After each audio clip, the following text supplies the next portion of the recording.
मैं धनंजय जी आपसे जरा, क्योंकि महाराष्ट्र की बात हो गई है, महाराष्ट्र में मुझे एक दो चीजें मैं दर्शकों के साथ शेयर कर लूं।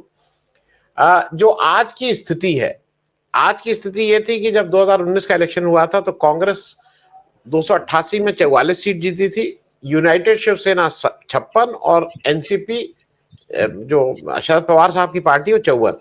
लेकिन आज जो फ्लोर ऑफ द हाउस विधानसभा में जो स्थिति है उसमें कांग्रेस के 36 विधायक, शिवसेना उद्धव ठाकरे के 15 और शरद पवार एनसीपी के 12 विधायक, कुल 63 विधायक इंडिया गठबंधन के हैं।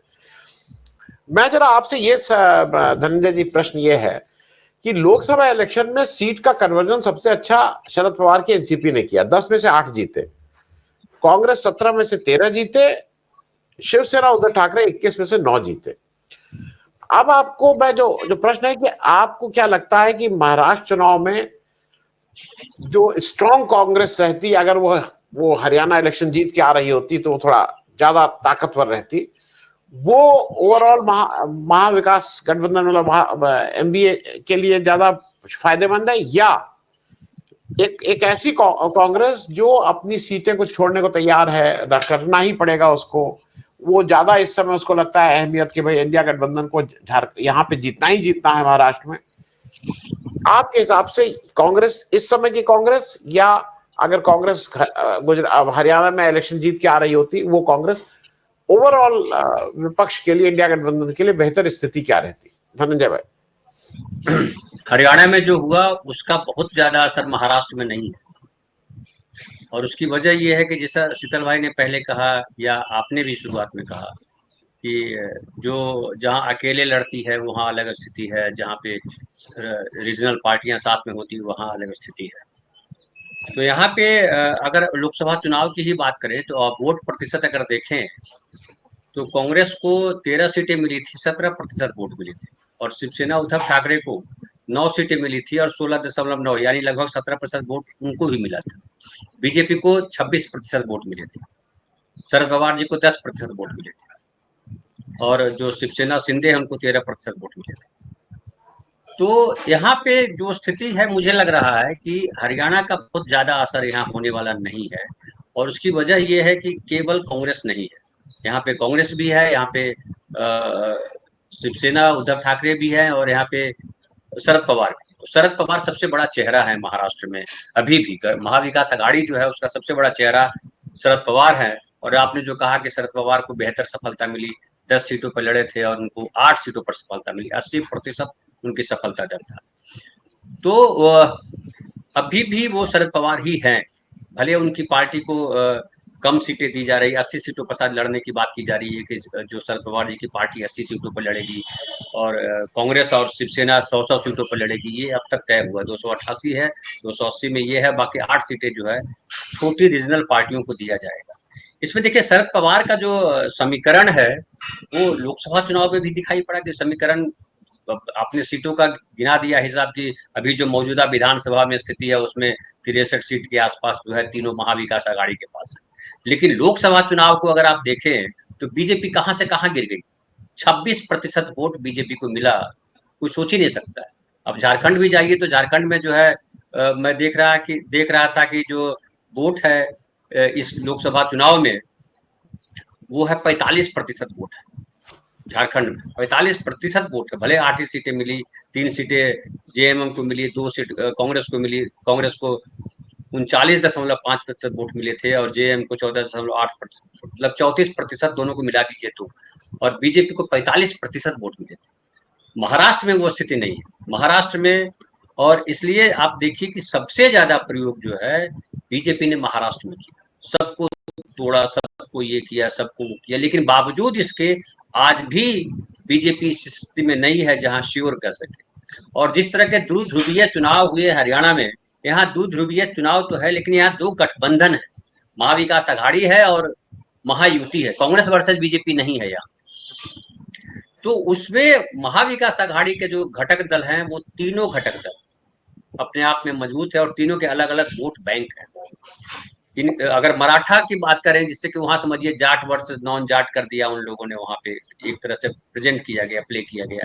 यहाँ पे इस तरह की स्थिति नहीं है, यहाँ पे जो शरद पवार जी की पार्टी है उसमें मराठा वोट ज्यादा है, फिर जो है उद्धव ठाकरे की पार्टी है, उसमें ओबीसी और हिंदूवादी वोट जाता है, और जब हिंदूवादी वोट की बात करते हैं तो वो चुनाव के समय ये ज्यादा उभर करके आएगा कि हिंदूवादी यहाँ दो तरीके के वोट है। एक हिंदूवादी वोट है जो बीजेपी और आरएसएस का हिंदूवादी वोट है, जिसके लिए मुसलमान बड़ा विलेन है।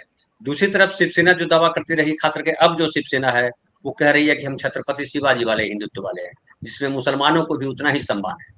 तो छत्रपति शिवाजी का हिंदुत्व और जो है आरएसएस का हिंदुत्व, दोनों दो हिंदू।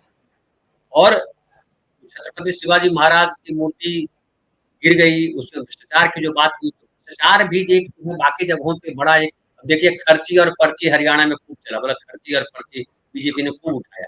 क्या महाराष्ट्र में बीजेपी भ्रष्टाचार के मुद्दे को उठाने में सक्षम है? आप देखिए कि अजित पवार को लेकर के संघ जो है सहज नहीं है। संघ लगातार कह रहा है कि जो है अरे अजित पवार को क्यों ले आया भाई, अजित पवार की वजह से हमें लड़ने में दिक्कत हो रही है।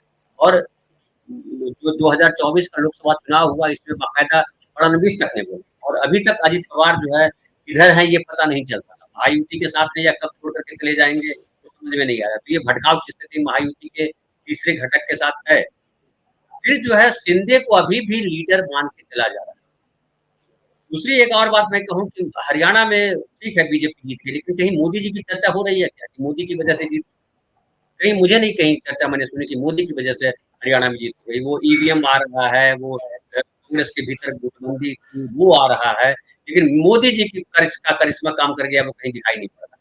बल्कि जबकि दिखाई पड़ना चाहिए था, क्योंकि सबसे ज्यादा सीटें आई है। 3 चुनाव अगर पिछले विधानसभा के देख लीजिए हरियाणा के, तो सबसे ज्यादा सीटें बीजेपी को आई है। इतनी बड़ी सफलता में मोदी का कहीं योगदान नहीं दिया जा रहा है। इतनी बड़ी सफलता में कहीं अमित शाह की चर्चा नहीं की जा रही है। इतनी बड़ी सफलता में कहीं नायब सिंह सैनी की चर्चा नहीं की जा रही है। इतनी बड़ी सफलता में चर्चा क्या की जा रही है? चर्चा की जा रही है कि बीजेपी का वोट 3% बढ़ा, कांग्रेस का वोट 11% बढ़ा। कांग्रेस इसलिए हार गई, ईवीएम में गड़बड़ी है, कांग्रेस इसलिए हार गई, गुटबंदी है। बीजेपी की तारीफ कहा।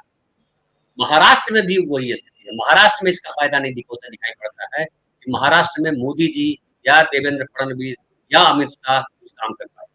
अब एक बात और जो आपने कही कि उभर करके आ रही है बात की, वहां पे आरएसएस जो एक्टिवेट हो गया। आरएसएस रोज एक्टिवेट रहता है, और आरएसएस को अगर समझना हो तो वो जो टीकधारी एक जो व्यक्ति है, कौन मंत्री है मुझे नहीं पता, लेकिन वो हमेशा मंत्री रहे, उनका नाम है गिरिराज सिंह। टीकधारी। तो वो जो है वो दिन रात एक ही बात करते हैं, उनको पाकिस्तान चला जाना चाहिए, उसको जो है फलाना कर देना चाहिए। अपने मंत्रालय की बात करते मैंने आज तक नहीं सुना कि अपने मंत्रालय के बारे में ये कहा कि हमने ये कर दिया है, हम ये कर दिए हैं, हम ये करने वाले हैं, कहीं नहीं देखा। वो भोंपू है, वो आरएसएस के भोंपू। तो आरएसएस जो बोल गिरिराज सिंह बोल रहे हैं, समझ लीजिए वही आरएसएस बाकी दिनों वो नरेंद्र मोदी आंख मूंद करके तारीफ करेंगे, वो पाकिस्तान सबको भेजते रहेंगे, वो तमाम चीजें। महाराष्ट्र में आज भी जो अभी तो शाम में दुर्गा पूजा की 10वीं है आज, तो जो है उद्धव ठाकरे की भी सभा होगी। शिवसेना के दूसरे दल हैं जो शिंदे गुट है, उसका भी सभा होगी। वहां पे शस्त्र पूजा हो गई आरएसएस की। आरएसएस के चीफ ने कह दिया कि ये जो है धर्म और संस्कार ही देश को आगे बढ़ाएगा। कौन सा धर्म, कौन से संस्कार? संस्कार जिसमें सारे झूठ परोसते हैं, वो संस्कार? भारतीयों का संस्कार झूठ बोलने का है। कितना झूठ बोला हरियाणा चुनाव में, कितना झूठ बोला। मोदी जी का झूठ अगर जमा कीजिए, संघ का झूठ जमा कीजिए, तो पता चला वेद की किताबों से ज्यादा किताबें लिख देनी पड़ेगी आपको। इतना झूठ बोला इन लोगों ने इतने सालों में। संस्कार झूठ बोलने का। धर्म क्या, वो बाबाओं का धर्म, जो बाबा धर्म बांटते रहते हैं, वो अनिरुद्ध बाबा, तो फलाना बाबा, तो ढिगाना बाबा, 600 बाबा पैदा हो गए। ये बाबा अचानक कहाँ से पैदा हो गए, क्यों पैदा हुई है? धर्म का कहाँ विकास कर रहे हैं? तो धर्म और संस्कार दोनों का बंटाधार वो भागवत जी ने किया, भागवत जी के आरएसएस ने किया। और सही मायने में कहिए कि जो कांग्रेस पार्टी है या जो भाजपा विरोधी पार्टियां हैं, उसने सही तरीके से अपना प्रचार नहीं किया। मैं आपके माध्यम से कहना चाहता हूं कि उनको एक विंग ऐसा खोलना चाहिए जो उनके झूठ और सच दोनों को साथ पैरेलल रख करके लगातार कहता है। जितना झूठ वो बोले उसके 10 गुना आप जो है सच बोल दीजिए, और रख दीजिए कि ये देखिए इनका झूठ, ये देखिए इनका सच। तथ्य के साथ रखिए, हवा में मत रखिए। वो करना जरूरी है। वो अगर नहीं करेंगे तो इनसे जीतना आसान इसलिए नहीं है कि ये जो है, हालांकि महाराष्ट्र में मुझे लग रहा है अभी भी कि हरियाणा वाली स्थिति यहाँ नहीं आने वाली है। हरियाणा वाली स्थिति यहाँ हो नहीं सकती, क्योंकि यहाँ पे 2 रीजनल पार्टियां जो है, जो शरद पवार हैं और जो उद्धव ठाकरे हैं, वो मजबूती से खड़े हैं। हिंदुत्व की काट उद्धव ठाकरे हैं, और जो समावेशी राजनीति की जो बात करते हैं कांग्रेस, और जिस तरह से देश में होनी चाहिए समावेशी राजनीति, शरद पवार उसको बड़ी मजबूती से रिप्रेजेंट करते हैं। किसानों की बात को भी रिप्रेजेंट करते हैं, मराठाओं को रिप्रेजेंट करते हैं। ओबीसी में बीजेपी का जैसे वहां हो गया, यहाँ पे नहीं है। हालांकि मैं नहीं मानता हूं कि ओबीसी की वजह से बीजेपी वहां जीत गई, ओबीसी ने कांग्रेस को वोट नहीं दिया। मैं देख रहा था एक सर्वे DSDS का कि वो जो है 50% जाटव ने वोट किया इनको, कांग्रेस को। जाहिर है दलितों ने भी साथ दिया भाई, दलितों भी ने साथ दिया, सब लोगों ने साथ दिया। लेकिन जो बीजेपी के कोर वोटर है वो तो उनके साथ रहते हैं, और बाकी आप कहाँ गड़बड़ी किया, बैठ करके सोचते रहिए, विचार करते रहिए, जितने मुंह उतने विचार। तो महाराष्ट्र में मुझे लग रहा है कि अभी भी बीजेपी को बहुत संघर्ष करना पड़ेगा अपनी सम्मानजनक हार के लिए। जी रहा है कि बाकी हो सकता है ईवीएम क्या करता है, ईवीएम का मुझे नहीं पता, सब लोग कह रहे हैं ईवीएम में गड़बड़ी है, होगी। ईवीएम को कैसे काउंटर करते हैं ये भी देखने वाली बात है, ईवीएम को कैसे काउंटर करते हैं। ठीक तो मुझे लग ठीक रहा है है आनंद भाई कि यहाँ पे बहुत ज्यादा संकट मुझे दिखाई नहीं पड़ रहा। जी।